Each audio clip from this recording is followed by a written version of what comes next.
जब मेरी सास नहीं करने देती थी तो ससुर ने पूरी रात मेरे साथ वो सब किया। मुझे ससुराल में आए हुए 7 दिन हो गए थे और मुझे अपने शौहर की रूटीन का अच्छे से अंदाजा हो गया था कि वो रोजाना रात को चाय पीना पसंद करते थे, पर मैं भुलक्कड़ थी। छोटी छोटी बातों को मैं भूल जाती थी और कुछ बातों को मैं सर पे सवार कर लिया करती थी और घंटों उनके बारे में सोचती रहती थी। 3 दिन से मेरे शौहर मुझे इस बात की यादाश्त करवा रहे थे कि रोजाना रात को याद से चाय का कप कमरे में ले आया करो। मुझे चाय पीने की आदत है। अब फिर मैं इस बात को भूल गई थी और जब वो कमरे में आकर मेरे पास खड़े हुए तो उन्होंने मुझसे गुस्से से ये बात पूछी थी। मैं एकदम हड़बड़ा गई और फौरन अपनी जगह से उठी और जब किचन में आई तो मेरी सास अपने कमरे में जा चुकी थी। जब मैं चाय बनाकर वापस आ रही थी तो ये देखकर सहम गई, क्योंकि मेरी सास ससुर के कमरे से अजीबोगरीब आवाजें आ रही थी। मेरी सास बार बार एक ही बात कही जा रही थी कि अब बस भी करो, मैं थक गई हूँ, अब मुझ में हिम्मत नहीं है। तुम तो बहुत ताकतवर हो मगर मैं कमजोर हूँ। तब मेरे ससुर की गुस्से भरी आवाज सुनाई दी कि इसमें थकने वाली कौन सी बात है, अभी से तुम थक गई हो, चलो जल्दी से फिर से शुरू हो जाओ, इधर आ जाओ मेरे पास। ये सब सुनकर मैं हक्का बक्का होकर अपने कमरे में आ गई और जब मैं सोने के लिए लेटी तो मेरे सहन में यही बात गूंज रही थी कि मेरे ससुर तो दिखने में हड्डी का ढांचा जैसे हैं, मगर मैं नहीं जानती कि वो इस कदर ताकतवर थे कि इस उम्र में भी उन्हें मेरी सास की चीखें निकलवा दी थी।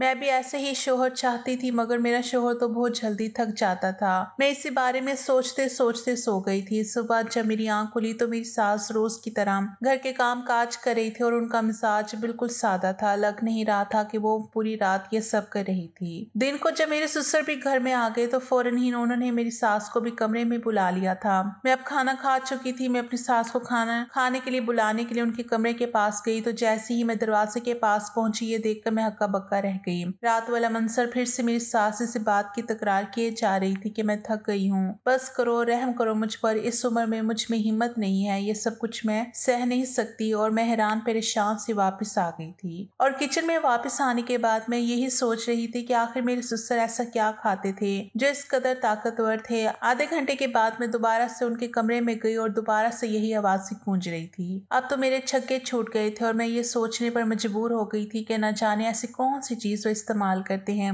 जिसकी वजह से वो इतने देर तक एक ही काम किए जा रहे हैं और उन्हें थकने का एहसास तक नहीं हो रहा है। अब मैं दिल ही दिल में ये जानना चाहती थी कि मेरी सास उन्हें क्या देती है। कुछ देर बाद मेरी सास खुद ही कमरे से बाहर आ गई थी। कमरे से बाहर आने के बाद उनके चेहरे नॉर्मल थे, मगर उन्होंने दोनों हाथ अपने कमर पर रखे हुए थे और हाँफते हुए कह रही थी कि ये कमर का दर्द ना जाने कब मेरी जान छोड़ेगा। उनकी ये बात सुनकर मैंने बड़ी मुश्किल से अपनी मुस्कुराहट रोकी थी। मैं उन्हें कुछ कहते कहते रुक गई थी। अब मैं ये जानना चाहती थी कि मेरी सास उन्हें क्या देती है जो उनकी ताकत इस हद तक बढ़ गई है, मगर इन पर नजर रखने के बावजूद भी मैं इस चीज तक नहीं पहुंच सकी थी, क्योंकि मेरा सारा ध्यान हर वक्त उनकी तरफ ही होता था। मेरे शौहर अपने बाप से बहुत अलग थे, बहुत जल्दी थक जाते थे और सोने के लिए लेट जाते थे और अक्सर मैं आधी रात तक जागती रहती थी और अपने शौहर के प्यार के लिए तरसती रहती थी। तभी मेरा ध्यान अपने सास ससुर के कमरे की तरफ चला जाता था कि वो भी तो थे जो इस बुढ़ापे में भी जिंदगी को किस तरह से एंजॉय कर रहे हैं। हसन उस रात जल्दी सो गए, मगर मेरे जज्बात बुरी तरह से मचल रहे थे। मैं सोच रही थी कि काश मेरे शौहर भी मेरे ससुर की तरह होते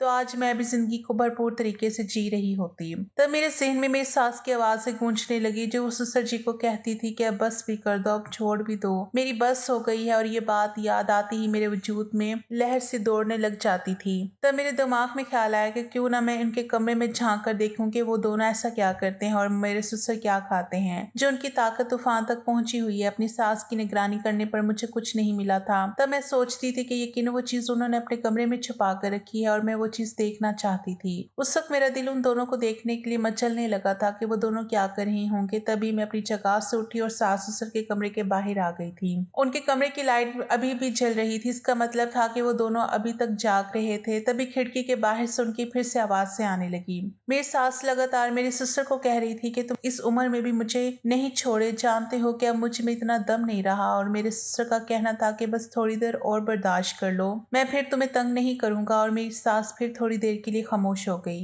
मैंने खिड़की से झांक कर अंदर देखने की कोशिश की, मगर खिड़की के आगे उनके पर्दे थे, सिर्फ आवाज बाहर आ रही थी, बाहर से कुछ भी दिखाई नहीं दे रहा था। ये देखकर मेरा दिल मायूस हो गया था और मैं अपने कमरे में आ गई। जैसे ही मैं अपने बिस्तर पर आकर लेटी तो मेरे शौहर अजीब से अंदाज में बोले कि तुम इस वक्त कहाँ से आ रही हो। उनका अंदाज मुझे हैरान कर गया था। मैंने एकदम उन्हें पलट कर देखा हसन अपनी जगह उठकर बैठ गए और मुझे अजीब सी नजरों से देखते हुए बोले कि तुम समझ क्या रही थी कि मैं सो रहा हूँ तो तुम कुछ भी कर लोगी तो मुझे पता नहीं चलेगा। उनका अंदाज मुझे हैरान परेशान कर गया था। सच सच बताओ, कहाँ पर गई थी तुम? मैं गड़बड़ा कर रह गई और कहने लगी कि मेरी तबीयत खराब थी, मेरा दिमाग फट रहा था, इसलिए मैं बाहर सेहन में गई थी। और इसमें क्या बुराई है, मैं कांपते लहजे में बोली। तो एक पल को हसन चुप हो गए और फिर थोड़े नरम से लहजे में बोले कि तुम्हें किसने कहा है कि आधी रात को कमरे से बाहर निकलकर सेहन में जाने को? अगर आगे तबीयत खराब हो तो मुझे जगा दिया करना और अकेली कमरे से बाहर जाने की जरूरत नहीं है। इतना कहकर वो फिर से नींद की वादियों में खो गए थे,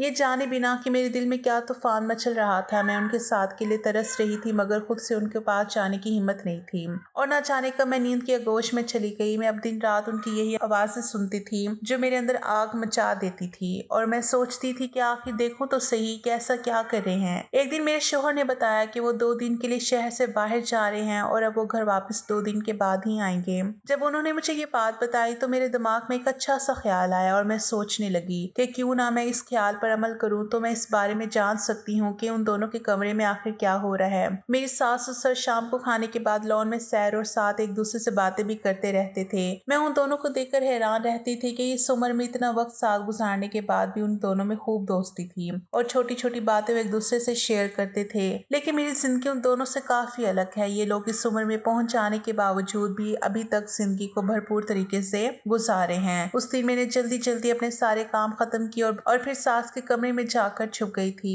मैं ऐसी जगह पर बैठी थी जहां से मैं उन दोनों को देख सकती थी मगर वो दोनों मुझे नहीं देख सकते थे और फिर रात को वो दोनों कमरे में दाखिल हो गए थे। मुझे नींद आ रही थी मगर उन दोनों को देखने की जुस्तजू मैंने अपनी नींद की कुर्बानी दे दी थी। फिर मेरा इंतजार खत्म हुआ और फिर जो मंजर मेरी आंखों ने देखा। मेरा नाम अस्मा है। मेरी फैमिली में मेरे माँ बाप के अलावा मेरा एक छोटा भाई था। मेरे वालिदैन भाई से ज्यादा मुझसे प्यार करते थे। वो मेरी हर फरमाइश और जिद को पूरा करते थे। मैं बचपन से ही खुददार और जिद्दी थी। उस वक्त मैं कॉलेज में पढ़ती थी जब मेरी अनम नाम की लड़की के साथ दोस्ती हो गई थी। अनम बहुत अच्छी लड़की थी, वो मुझसे बहुत प्यार करती थी। मुझे उसकी सबसे अच्छी बात ये लगती थी कि वो अच्छी शख्सियत की मालिक थी और जब वो मेरे हुस्न की मेरी खूबसूरती की तारीफ करती तो ये देखकर मैं झूम जाती थी। कॉलेज में तरह तरह के लड़के लड़कियां थी और बहुत सी नजरें देखने को मिलती थी जिनमें कुछ ऐसे भी होते जो मुझसे नजर चुराने पर मजबूर कर देते थे।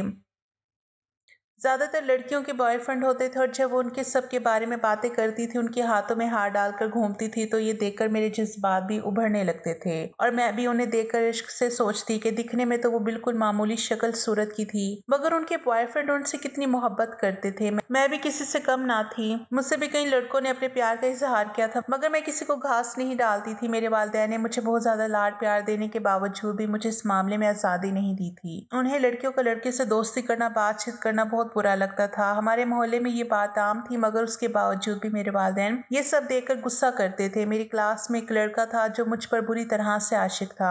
वो मेरे पीछे फिरता रहता था, मुझसे बात करने के बहाने ढूंढता मगर मैं उसकी शक्ल तक देखती नहीं थी और मुझे ऐसे लोग बिल्कुल भी पसंद नहीं थे। पिछले काफी दिनों से मुझे बुखार था और मैं अपने कॉलेज में नहीं जा सकी थी। मेरी गैर मौजूदगी की वजह से परेशान होकर वो लड़का घर तक चला आया तो ये बात मेरे वालिदैन को बहुत बुरी लगी थी। जब मैं ठीक होकर कॉलेज गई तो उस लड़के ने मुझे रोक लिया और अपने प्यार का इजहार करने लगा। वो मुझे कहने लगा मैं बहुत चाहता हूँ तुम्हें। जब मैंने उससे मना कर दिया तो उसने मेरा हाथ पकड़ लिया। उसका हाथ पकड़ना मुझे अच्छा नहीं लगा और मैंने उसे एक थप्पड़ मार दिया और मैं घर चली आई और वो लड़का रोज मेरे घर के पास घूमता था, मुझसे बात करने की कोशिश करता था पर मैं उससे बात नहीं करती थी। एक दिन उसने बहुत जिद की कि बस एक बार मुझसे बात कर लो। उसने मुझे मिलने को बुलाया। जब मैं वहां गई तो उसने फिर से मुझसे प्यार का इजहार किया। मैं उसे मना करती रही पर मेरी बदकिस्मती थी कि उस बार मेरे पापा भी थे। जब पापा ने मुझे इस हालत में देखा तो बुखला गए और मेरे पास आकर उस लड़के को मारने लगे और मुझे लेकर घर आ गए। घर जाकर पापा ने भी मुझे 1-2 थप्पड़ मारा और मेरी पढ़ाई छुड़वाकर मेरी शादी कर दी। और आज मैं सास के कमरे में राज जानने के लिए छुपी हुई थी और सोच रही थी कि मेरे ससुर अपनी बीवी से प्यार जताते हैं और उन्हें बहुत खुश रखते हैं जबकि मेरे शौहर इस हद तक मुझे खुश नहीं कर पाते थे। और तभी मैं ये राज जानना चाहती थी कि आखिर वैसे कौन सी चीज इस्तेमाल करते थे जिसकी वजह से उनकी ताकत इतनी बढ़ गई थी। मैं चाहती चाहती थी कि मैं भी अपने शोहर से वही चीज इस्तेमाल करवाऊं और यही देखने के लिए उस दिन मैं उनके कमरे में छुप गई थी और जो कुछ मैंने देखा था वो मुझे हैरान परेशान कर गया था। कितनी देर तक मैं बेयकीनी से उन दोनों की तरफ देखती रही और फिर मैं बेखुदी से अपनी जगह से उठ खड़ी हुई और फिर उन दोनों के साथ मिलकर वो सब करने लगी थी। पहले तो उन दोनों ने मुझे हैरत की नजर से देखा। उन्हें यकीन नहीं आ रहा था कि इस वक्त मैं उनके कमरे में मौजूद थी, लेकिन पता नहीं वो कहाँ चले गए थे जबकि वो आदमी मुझे बर्बाद करके जा चुका था। मैं रोती रही और उसी हालत पर बिस्तर पर पड़ी रही। मेरा जिस्म थर थर कांप रहा था। कुछ पल बाद मुझे होश आया तो मैं भागकर बाथरूम में बंद हो गई और खुद को रगड़ कर साफ करने लगी। न जाने वो कौन सा आदमी था जिसका चेहरा मैं देख नहीं पा रही थी और वो लगातार मुझे इस्तेमाल कर रहा था। काफी देर तक मैं अपने जिस्म को साफ करने के बाद मैं बाथरूम से बाहर आ गई। सामने ही मेरे शौहर परेशानी वाला चेहरा लेकर बैठे हुए थे। मैंने खुद को जल्दी ही काबू किया और उनके बराबर में बैठकर उनसे पूछने लगी कि आप ठीक तो हैं? आपके चेहरे पर इतनी परेशानी किस बात की है? मेरा शौहर कहने लगा, न जाने उसे हुआ क्या है, मुझे समझ नहीं आ रहा। रात तक बिल्कुल ठीक था, आज मैं गया तो उसकी हालत अचानक इतनी ज्यादा खराब हो गई कि वो बिल्कुल भी होश में नहीं आ रहा था। ये बात सुनकर मेरे दिमाग में अजीब अजीब सा ख्यालात आ रहे थे।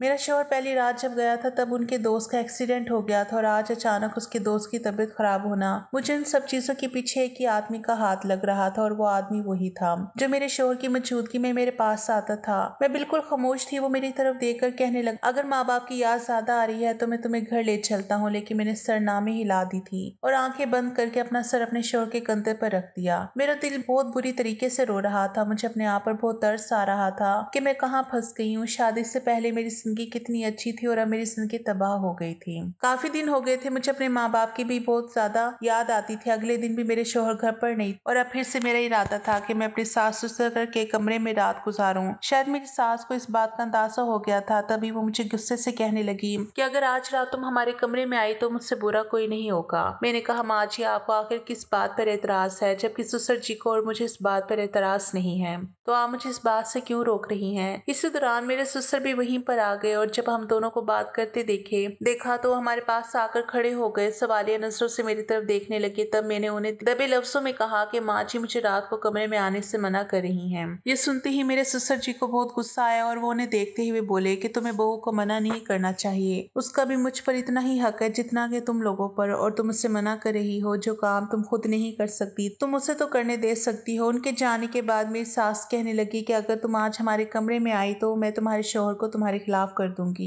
ये सुनकर मैं परेशान हो गई। अगर वो मेरे शौहर को मेरे खिलाफ कर देती तो वो मुझ पर गुस्सा करने लगते और ये सब करना मेरे लिए फिर नामुमकिन हो जाता। मुझे अंदाजा था कि मेरे शौहर एक शक्की मिजाज इंसान थे। उनके सहन में जब कोई बात आ जाती थी तो उसको निकालना आसान नहीं था। मुझे आज भी वो दिन याद था जब शुरुआती दिनों में एक बार कमरे से बाहर चली गई थी तो वो मुझे किस कदर गुस्से से बोले थे। उनकी आंखों में शक देखकर मैं डर गई थी और अगर मेरी सास ने भी उन्हें कुछ ऐसा वैसा कह दिया तो मैं क्या करती। वो तो अपनी माँ की ही सुनेंगे, उन्हें ही वो सच्चा करार देंगे। तभी मैंने सोच लिया कि मैं अपनी सास की बात मानूंगी, उनके साथ मिलकर रहूंगी, उन्हें गुस्सा नहीं दिलाऊंगी कि वो मेरे शौहर को मेरे खिलाफ करने की कोशिश ना करें। ये सोचकर मैं खाना खाने के बाद जल्दी अपने कमरे में आकर लेटी थी। मेरा दिल बहुत चाह रहा था कि मैं ससुर के कमरे में जाऊं और जैसे मैंने कल सुकून हासिल किया था वैसा ही सुकून हासिल करूं। मगर फिर जब अपनी सास का रवैया याद करती तो मैं चुप की चुप रह जाती थी। तभी दरवाजे पर दस्तक होने लगी। मैंने दरवाजा खोला तो सामने मेरे ससुर खड़े थे। वो मुझे हैरान नजरों से देखते हुए बोले कि तुम आज मेरे कमरे में आने वाली थी, अभी तक तुम आई क्यों नहीं? उनकी बात सुनकर मैं सोच में पड़ गई और कहने लगी कि बस आज मेरी तबीयत ठीक नहीं है। मेरे ससुर मुझे कुछ देर खामोश नजरों से देखते रहे, फिर कहने लगे कि मैं जानता हूँ कि तुम क्यों इनकार कर रही हो। मैंने उनकी तरफ सवालिया नजरों से देखा तो वो कहने लगे कि तुम शायद अपनी सास की वजह से ये सब कह रही हो, उसके डर की वजह से मना कर रही हो। फिक्र मत करो, वो तुम्हें कुछ भी नहीं कहेगी। मैंने उसे समझा लिया, अब तुम जल्दी से आओ, मैं तुम्हारा इंतजार कर रहा हूँ। उनकी बात सुनकर मैं बहुत खुशी, सुकून की एक लहर मेरे वजूद में उतर गई थी। तभी मैं उनके कमरे में आ गई और वो दोनों ये काम कर रहे थे। मैं भी फिर उनके साथ शामिल हो गई। आज तो मेरी सास कल से भी ज्यादा जल्दी थक गई थी। थोड़ी देर गुजरी थी कि वो हाँफना शुरू हो गई थी और मेरे ससुर को कहने लगी कि आज मेरी तबीयत ठीक नहीं है, आज मैं ये सब नहीं कर सकती। तभी मेरे ससुर कहने लगे, तुम्हें और इस साथ मसला क्या है? दिन ब दिन तुम बहुत कम वक्त देने लगी हो और जल्दी तुम थक जाती हो। फौरन से यहाँ पर आओ और अब अगर तुम अपनी जगह पर बैठी तो मुझसे बुरा कोई नहीं होगा। और फिर मैं उनके साथ शामिल हो गई। काफी देर तक हम इसी काम में बिजी रहे। कुछ देर बाद मेरी सांस फिर से एक तरफ हो गई और कहने लगी, क्या मेरी बस हो गई या मुझ में और हिम्मत नहीं है। उसके बाद हम दोनों ही ये काम करते रहे और फिर काफी देर के बाद जब मैं थक कर चूर हो गई तो मेरे सिस्टर खुद ही मुझे कहने लगे कि अब तुम भी चली जाओ, तुम बहुत थक गई हो। और जैसे ही मैं अपने बेड पर आकर लेटी तो नींद की वादियों में हो गई थी और मैं सोचने लगी कि आज तो मुझे कल से ज्यादा सुकून हासिल हुआ था। आज मेरे शोहर को वापस आ जाना था। मैंने उनकी पसंद के रंग के कपड़े पहने, अच्छा सा मेकअप किया और अच्छी सी परफ्यूम लगाकर उनके वापसी का इंतजार करने लगी। तभी उनकी कॉल आई कि वो आज भी वापस नहीं आ सकते, आज भी वहीं पर रहेंगे। ये सुनकर मैं उदास हो गई थी कि मैंने तो उनके लिए इतनी तैयारियां की थी, आज रात के लिए क्या क्या कुछ सोच लिया था और वो घर पे नहीं आएंगे। मैं यही सोच रही थी जब फिर से दरवाजे पर दस्तक हुई। जब दरवाजा खुला तो सामने मेरे सिस्टर खड़े थे। उनकी जब नजर मेरे हुलिये पे पड़ी तो अजीब अंदाज में मुझे देखने लगे और कहने लगे कि आज तुम बहुत खूबसूरत लग रही हो। उनके मुंह से तारीफ सुनकर मैं शर्मा गई। तभी वो कहने लगे कि आप फौरन से कमरे में आ जाओ, मैं तुम्हारा इंतजार कर रहा हूँ। और फिर से हम तीनों वो सब करने लगे थे। अब मेरा दिल कर रहा था कि मैं रोज यही काम करूँ। अगले दिन मेरे शौहर भी घर वापस आ गए थे। वो मुझे अपनी बेताबी, अपनी मोहब्बत की कहानियां सुनाने लगे कि वो मेरे बगैर कितने बेचैन थे और मुझे कितना याद कर रहे थे। उनकी बात सुनकर मैं भी बहुत खुश हो गई कि आखिर उन्हें मेरा एहसास हो गया और मेरी कमी महसूस होने लगी थी। तभी मैंने उनके बाजू पर सरक दी और फिर सो गई थी। अब मैं रोज अपने शौहर के सोने के बाद सास ससुर के कमरे में चली जाती थी और फिर आधी रात तक हम इसी काम को करते रहते थे। एक रात जब मैं ससुर के कमरे से अपने कमरे में वापस आई तो मेरे शौहर सख्त गुस्से में थे। मुझे कहने लगे कि मैंने तुम्हें मना किया था कि तुम रात को कमरे से बाहर मत जाया करो, मगर तुमने मेरी बात नहीं मानी। कहाँ गई थी तो मैंने उनके पास बैठते हुए कहा कि मैं माँ जी के कमरे में थी। ये सुनकर वह हैरान रह गए कि तुम इस वक्त मेरी अम्मी के कमरे में क्या कर रही थी। वो शक की नजरों से मुझे देखने लगे। मैं कहने लगी कि मुझे काम था इसलिए गई थी। वो चुप रह गए। उन्होंने फिर इसके बाद कोई बात नहीं की। अब जब मैं हर दूसरे तीसरे दिन सुकून हासिल करने के लिए अपने सास ससुर के कमरे में जाने लगी तो मेरे शौहर मुझसे ये बात पूछने लगे कि कौन सा काम करने जाती हो तुम अम्मी के पास। मैंने कुछ ना कहा और वहां से जाने लगी तो हसन ने मुझे खींचकर बेड पर धकेल दिया और गुस्से से बोलने लगे। हसन को इतने गुस्से में देखकर मैं डर गई थी। तभी दरवाजे पर दस्तक हुई तो मेरे शौहर ने जाकर दरवाजा खोला। सामने ससुर जी थे। ससुर जी को हसन से काम था इसलिए हसन ससुर जी के साथ चले गए। तो मेरी ठंडी आह भरी। जब एक रात मैं ससुर जी के कमरे में गई तो शायद हसन सोए नहीं थे। वो मुझे तलाश करते हुए सास ससुर के कमरे में आ गए और ये सब करते देखकर बहुत हैरान हो गए। जब हमें एक पैर पर खड़े होकर योगा करते हुए देखा तो उनकी चीखें निकल गई और कहने लगे कि ये आप लोग क्या कर रहे हैं। तभी मेरी सास ने अपना दूसरा पैर जमीन पर रख दिया और सोफे पर बैठते हुए बोले, काफी दिनों से तुम्हारे पापा ये योगा करवा रहे हैं। उनका कहना है कि इस तरह एक पैर पर खड़े होकर योगा करने से सेहत अच्छी होती है। मैं तो जल्दी थक जाती हूँ, मगर तुम्हारी बीवी और तुम्हारे पापा तो कितनी देर तक इस काम को करते रहते हैं, न जाने दोनों क्यों नहीं थकते। ये देखकर मेरे शौहर ने मुझे मुस्कुराती हुई नजरों से देखा और कहने लगे, हाँ मेरी बीवी बहुत अच्छी है और कभी भी ये को किसी खास काम को करते हुए नहीं थकती। ये बात उन्होंने खुश अंदाज में कही थी। ये सुनकर मैं शर्मा गई और फिर उसके बाद मेरे शौहर भी हमारे साथ इस काम में शामिल हो गए थे और हम चारों मिलकर रोज इसी तरह एक पैर पर खड़े होकर योगा करते हैं।